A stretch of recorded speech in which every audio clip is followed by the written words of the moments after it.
Olá, pessoal. Estamos aqui em mais um podcast da Clínica Desenvolvida. Eu sou a Erika Yamamoto, pediatra do desenvolvimento e gastropediatra.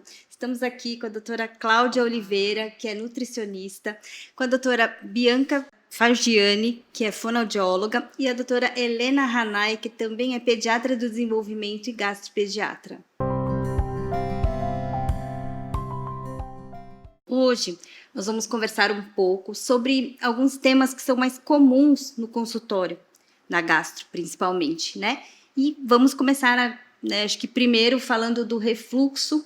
O que é o refluxo, principalmente o fisiológico, que é o mais comum aí na criança no primeiro ano de vida. Então, quando volta retorna o conteúdo do estômago para o esôfago, seja às vezes quando só vem e volta, quando pode estar vindo engasgar com frequência ou quando a criança chega a soltar mesmo, que é o que as mães acabam percebendo mais. E quando começa a ter assim muito contato com o esôfago, que não é o comum, porque o ácido só está acostumado no estômago, aí começa a dar aquela irritabilidade, quando começa a mudar um pouco o comportamento da criança, a gente tem que chamar atenção da gente pensar na doença propriamente dita do refluxo, né? Aí a Helena vai falar um pouquinho. Assim, então, até 1 ano de idade, na verdade, né? É bem comum essa queixa, né? Os pais chegam, nossa, ele tá gorfando, gorfa horrores, forma uma pocinha, Suja tudo a roupa, né? Tá sempre, né, com cheiro de ácido, né? Então, até que momento, né, que a gente tá dentro do esperado, do normal, e que momento que a gente tem que suspeitar que não é normal, né? No caso, a criança que gorfa, mama, rota, gorfa junto, criança que gorfou, tá feliz, eu sempre faço E assim. ganha peso, Ganha né? peso, Tá desenvolvendo gordinho, normal. tá feliz, a gente chama até de regurgitador feliz. Feliz, né? Exatamente esse termo. É totalmente contrário de uma criança que é sempre irritada, não dorme direito, não tá ganhando peso. Tem aquela posição, né? Fica com aquele incômodo, ela vai para trás e chora assim de enquanto tá que arde. mamando, né? Ou depois que termina de mamar, né? É uma criança diferente, né? Essa criança a gente tem que intervir, né? Então a gente acaba mudando postura, formas de amamentação, né, no caso, nessa idade. A gente, às vezes, modifica a consistência, né, dos alimentos ou da própria fórmula infantil que usa, né? E tem aquelas crianças que o refluxo é oculto. Então ela chega até aqui, engasga. Ele está sempre engasgando, né? Enquanto mama, né? Mas isso é o refluxo, né? Que chega até aqui e volta e fica, né? Vem na laringe e volta. Ou se é uma disfagia, né? Então será que é uma criança que na verdade não está deglutindo de forma correta? Então isso a gente na consulta a gente avalia tudo isso, de vez em quando necessário, a gente pede exames, né, para avaliar se tem mesmo alguma alteração de anatomia, se tem alguma disfagia mesmo, né, com exames específicos, e a gente entra ou não com medicação ou não. Né? Medidas posturais também, não falei, né, mas é bem importante. Sim, né? essencial. É essencial. Então, nesse sentido, né, a gente, depois de avaliar se tem alguma alteração, a gente encaminha para fonoaudiologia, né? O que você enxerga assim nesses pacientes que chegam com engasgo? Então, os pais ficam totalmente preocupados, né? Porque é tudo novo, né? O que acontece que meu filho engasga tanto? E às vezes a criança, ela até evita comer certos tipos de alimento, mas não é porque ela tá com falta de fome, é porque dói, né? Tem tipos de alimento, por exemplo, muitos relatam, né? Ai, pimentão já desce queimando, Por quê? Porque tá lá, tá com uma ferida. E aí tá Machucadinho, comendo. né? Berinjela, muitos falam, né? Eu sempre falo pros pais, né? A gente precisa fazer exercício de deglutição, fazer o exame videodeglutograma para ver aonde é que está falhando o mecanismo da deglutição desse paciente. Porque se a gente não tratar a causa, não adianta só fazer o tratamento, né? É aquela mesma coisa, né? Você só vai cumprindo tabela, né? Na verdade. Então eu falo para eles, vamos fazer o exame, vamos ver aonde é que está o déficit dessa deglutição, para ver aonde que eu vou trabalhar. Então hoje em dia nós temos o laser, né? O laser é dos recursos maravilhosos que nós temos, que ele Olha, que trabalha legal, como? Eu até tenho, devia ter trazido, tá no carro. O laser, ele é assim, ele trabalha agindo na parte que a gente precisa, né? Então, ele fala pro cérebro que ali onde eu estou atuando com o laser é onde ele precisa tomar atenção. Então, os pontos que eu tô colocando, o cérebro tá entendendo como algo está acontecendo, eu preciso me atentar ali. E aí a gente faz o laser antes da terapia, que é para quando a gente, né, vem com exercício, o laser, ele potencializou a terapia, né?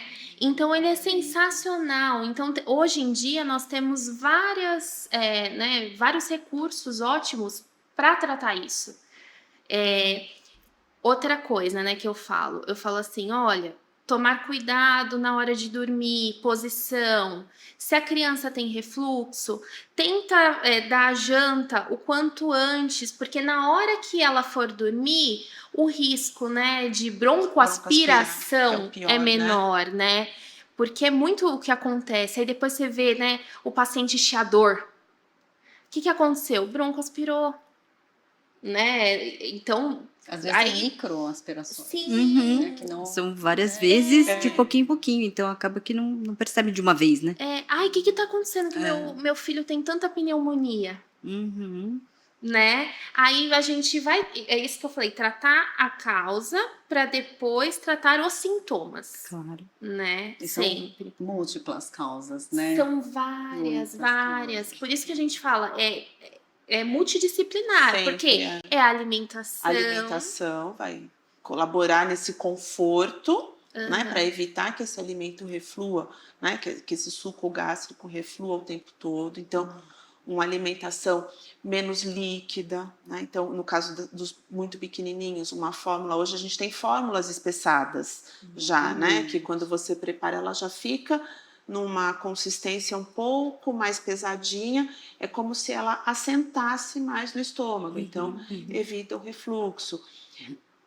Uma criança um pouco maior, a importância do mastigar bem, para esse estômago também conseguir lidar melhor com esse bolo que está ali na digestão, né? E aproveitando que muitos pais, né, eu por ser da área, mas eu vivi isso, o reflexo de gag. Que eles Sim. têm a dúvida, né, de tá engasgando Verdade. ou é um reflexo, né? Muitos falam, ele, né? E aí eu falo, gente, existe o reflexo de gag, que é totalmente normal no processo desse desenvolvimento dessa criança, né? Sim. Acho que vocês podem até explicar um pouco a parte mecânica. No lactente, né? Eles não têm como se fosse uma coordenação, né, motora, digestiva do esôfago, não é muito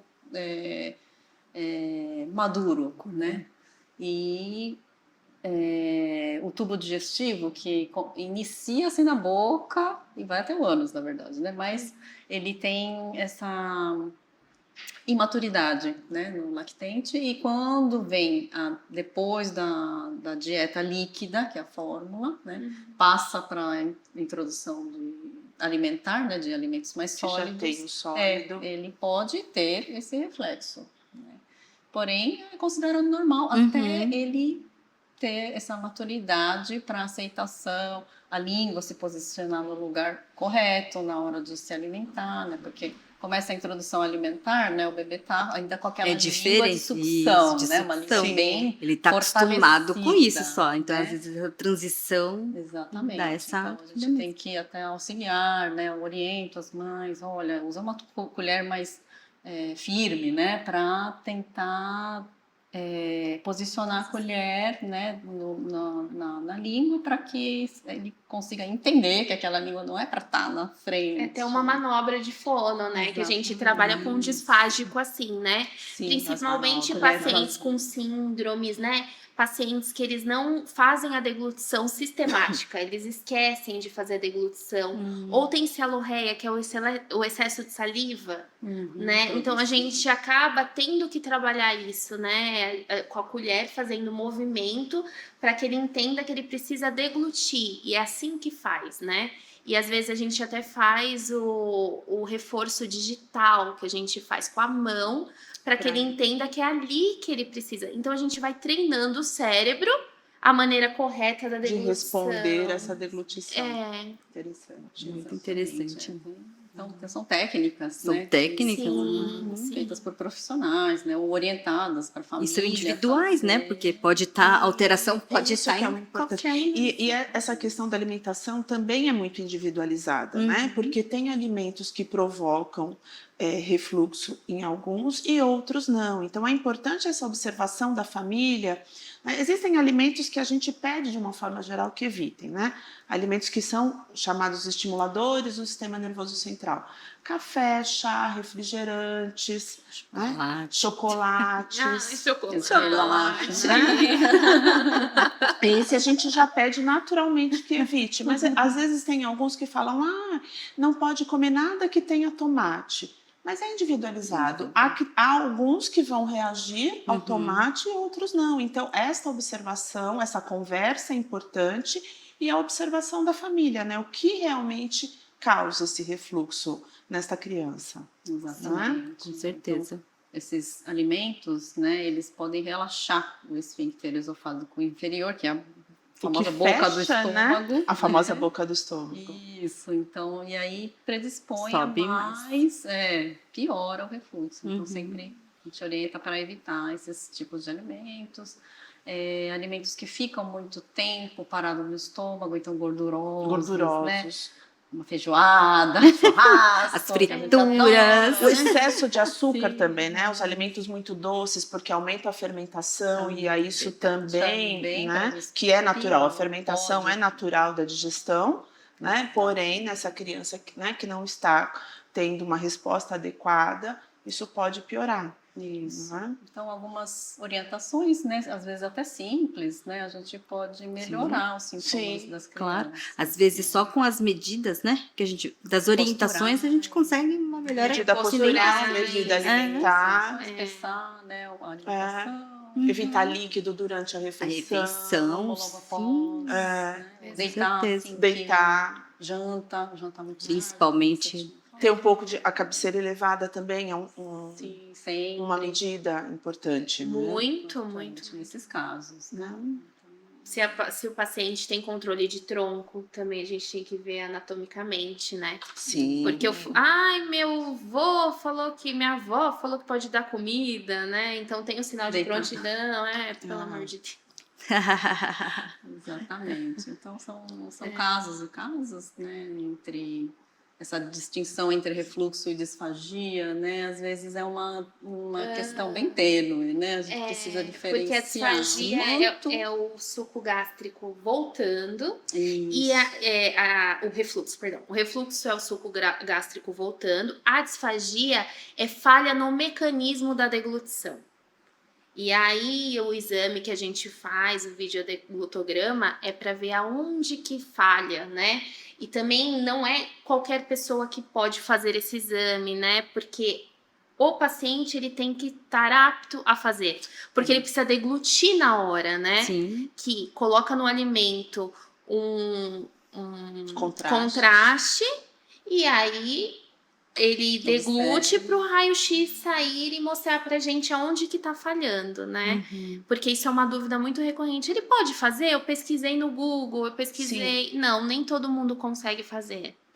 O paciente precisa ser colaborativo, Sim. né?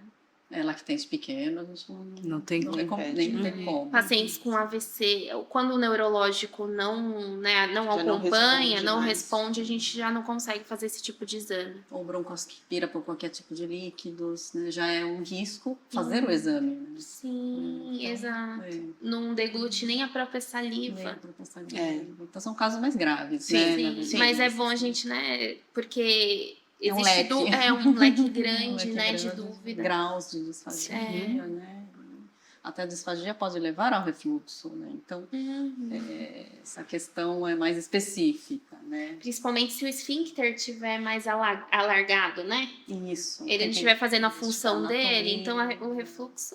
Em alguns casos a gente precisa ir para investigar com endoscopia, né? Sim. Então, só a endoscopia Contato pode... muito intenso, né, do ácido com o esôfago, vai elevando as complicações do refluxo, né? Sim, As exatamente. esofagites, com outras, né? Esofagite, estenose, né? Então, são Estenose. casos bem mais graves. Aí já são porém- casos bem mais graves, assim. Mas é bom, gente. Quando não está evoluindo bem, é sempre o que a gente precisa pensar, né? Opa, passar no especialista, Sim, só para gente... fazer exames, investigar. Sim. Mas não são todos os casos que são graves, né? Sim, Então, acho que ainda é bem. Com as importante- primeiras medidas, a gente já Sim. consegue melhorar a maioria dos casos, né? A Prevenindo maioria. com, Sim, né, com com algo medidas mais... né, posturais, de alimentação. Né? Outra coisa importante da alimentação, que eu estava aqui me esquecendo, é o fracionamento, né?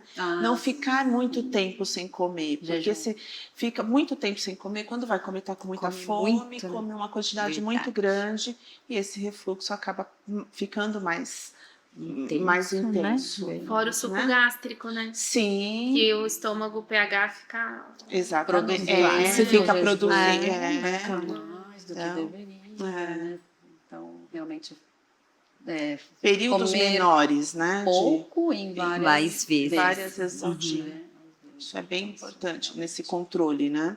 E não comer tão tarde também, né? Sim, também. né? Acho que No tem mínimo, uma o que eu criança- sempre falo para os pacientes é pelo menos 2 horas, 2 né? horas. Dar 2 horas do horário que você vai dormir. Então, né, sempre fazer essa continha. Vou dormir, se eu comer agora, eu tenho que esperar, de preferência numa postura mais ereta, né? Por pelo menos 2 horas. Sim. Antes de deitar. Assim. É. Perfeito. É isso. Acho que foi uma discussão bem interessante, né? Foi, Um pouco gente. mais abrangente, assim, sobre refluxo, né? Mas foi super enriquecedor. Obrigada, né, pela A presença. gente que Obrigada a agradece, você. foi Obrigada. sensacional. Nossas queridas amigas.